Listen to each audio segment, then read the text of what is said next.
हर हर महादेव, जय भोलेनाथ। दोस्तों आइए जानते हैं कुछ बहुत ही महत्वपूर्ण बातों के बारे में, बहुत ही महत्वपूर्ण उपायों के बारे में, जानकारियों के बारे में।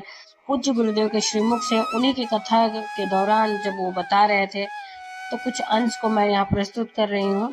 तो चलिए सुनते हैं उन्हीं के श्रीमुख से बहुत ही महत्वपूर्ण जानकारी। इस शिव का दरबार नागलक्ष्मी ने मंगल विवाह हो गया। नागलक्ष्मी शेषनाग जी के साथ ब्याह गई। एक दिन शेषनाग जी नागलक्ष्मी के साथ में भ्रमण कर रहे थे, दोनों घूम रहे थे। लक्ष्मी जी ने देख लिया। लक्ष्मी जी ने नागलक्ष्मी को देखा तो नागलक्ष्मी ने पूछा कि ये कौन है तुम्हारे साथ में? मेरे पति हैं शेषनाग। ओह ठीक। नाग नागिन का जोड़ा ही ऐसा होता है, पति जाए तो पत्नी बदला लेती है, पत्नी जाए तो पति बदला लेता है।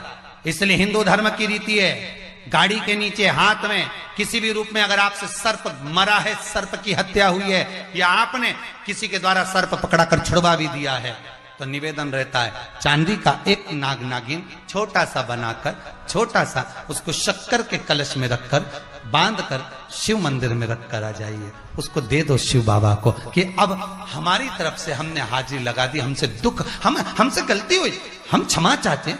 गलती मनुष्य से होती है, मानव से होती है, हो गई गलती, अब आपको साधन है। स्वप्न में अगर सांप दिख रहा है, स्वप्न में सर्प नजर आ रहा है, पान का पत्ता, तांबुल पान का पत्ता, उस पान के पत्ते पर एक लाल चंदन से सर्प बनाओ और सर्प बनाकर उसका शिव मंदिर में स्पर्श कराकर बहते पानी में छोड़कर आ जाइए। सर्प दिखना बंद, स्वप्न में कभी नहीं दिख सकता।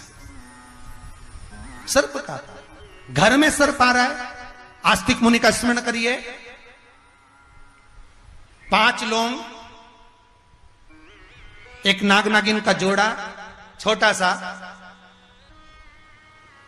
किसी भी स्थान पर ईशान कोण के अंतर्गत उसको थोड़ा सा खड्डा खोदकर 5 लौंग के साथ नाग नागिन के जोड़े को दबा दीजिए, मिट्टी डाल दीजिए।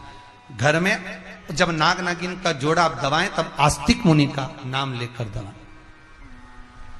मां मनसा का नाम लेकर दबाएं,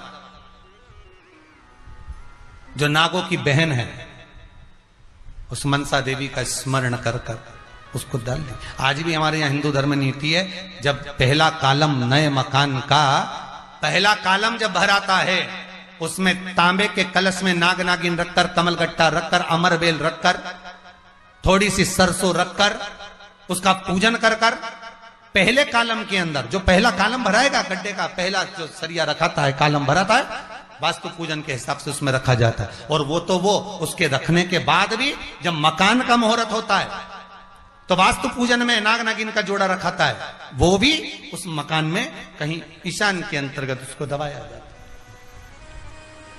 उसको भी इसलिए कह देते हैं यहाँ पत्थर मत लगाना, यहाँ टाइल्स मत लगाना। पंडित जी से पूछोगे तो ब्राह्मण बता देगा इस जगह पर टाइल्स ना लगाइए, इस जगह पर पत्थर ना लगाइए, यहाँ पर वो गोला रखा जाएगा, यहाँ पर वो नाग नागिन का जोड़ा रखाएगा वास्तु पूजन के बाद। 4 लोहे की कील, नागफणी कील, वास्तु पूजन में चारों मकान में चारों तरफ लगाई जाती है। क्यों लगाते हैं? कि कोई दोष हुआ हो, कोई जीव यहां रहता हो, सर्प का निवास हो, अगर मकान बनाने में टूट गया हो, किसी का मन दुखा हो, तो वो मन ना दुखे। क्षमा याचना, परम आभूषण है क्षमा मांग लेना, परम आभूषण। गलती करो तो क्षमा मांगने में देरी ना करो। हो गई गलती, हो क्षमा है, हम क्षमा मांगो। हे शंकर, हे शंभु, हे त्रिकालदर्शी, हे कैलाशी, हे अविनाशी, क्षमा कर दीजिए, गलती हो गई। तेरा ही दिया मैंने खा। पंचमी, चाहे वो शुक्ल पक्ष की हो, चाहे वो कृष्ण पक्ष की। श्रावण महीने की पंचमी के दिन शंकर भगवान पर जिस जिस परिवार के व्यक्ति का कांवड़ जल हमने बताया है आपको, जरूरी नहीं है कि डंडा बांधकर 2 कावड़ के जल के लोटे लेकर जाओ, आप अपने हाथ में भी 2 पात्र लेकर जा सकते हैं।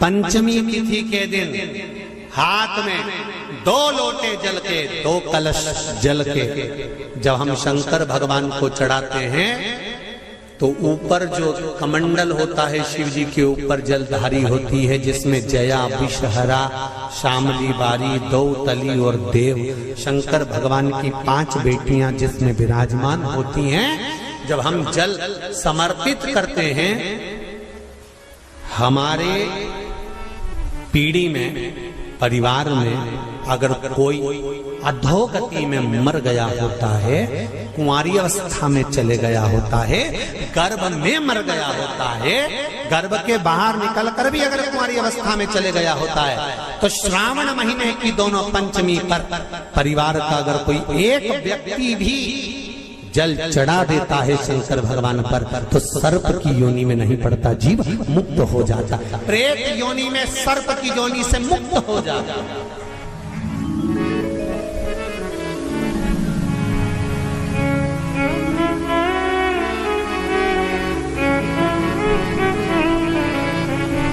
महाराज, हमारे यहाँ सांपों की पूजन कौन से दिन होती है, कौन सी तिथि में करते हैं? जम के बोलो जरा। नाग पंचमी। नाग पंचमी का मतलब क्या है? सांपों की पूजन करो। नाग पंचमी का मतलब होता है शंकर जी के मंदिर में जाकर 1 लोटा जल समर्पित कर दो। उसका कारण क्या है कि हमारे परिवार में, हमारे कुटुंब में कोई 7 कुटुंब में, परिवार में कोई 7 पीढ़ी के अंतर्गत भी अगर कोई जीव तड़प रहा होता है, पड़ा हुआ होता है, उसकी मुक्ति नहीं होती है, तो पंचमी का चढ़ा हुआ जल उस जीव को प्राप्त हो जाता है और वो जीव तर जाता है, उसका फिर जन्म नहीं होता, वो तर। इसको मुक्तता का।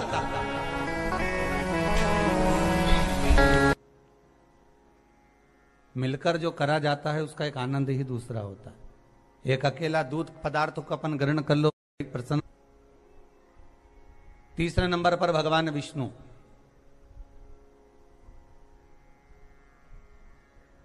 चौथे नंबर पर सूर्य नारायण भगवान भास्कर देव, और 5वें नंबर पर है मां दुर्गा भवानी। शिव पंचायत में ये 5 हैं। आपके नगर में, आपके गांव में, आपके शहर में भगवान शंकर के परिवार का तो मंदिर होगा। शंकर भगवान के परिवार का मंदिर का दर्शन तो आप बारंबार करते होंगे। पार्वती जी भी होंगी, गणेश जी भी होंगे, कार्तिकेय भी होंगे, नंदी भी होंगे, शिव भी होंगे। ये भगवान शिव का परिवार है। पर भगवान शंकर का जो पंचायत है, भगवान शिव की जो पंचायत है, उसमें 5 ये अलग।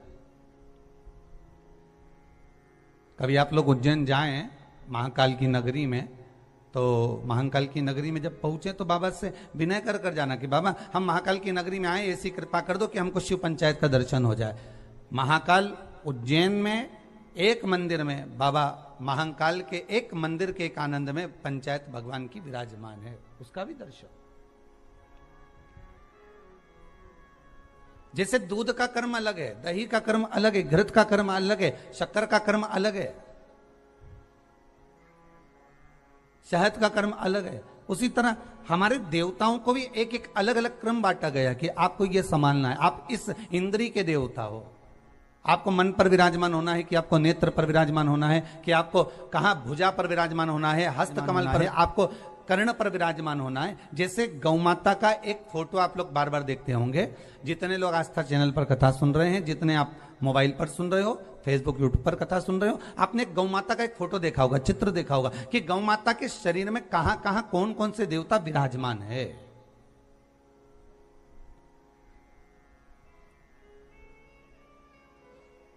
गौ माता के शरीर में कहां कहां कौन से देवता बैठे हुए हैं, ये आपने दर्शन करा होगा एक चित्र के अंदर, एक गौ माता के एक चित्र के अंदर। उसी तरह केवल गौ माता में नहीं,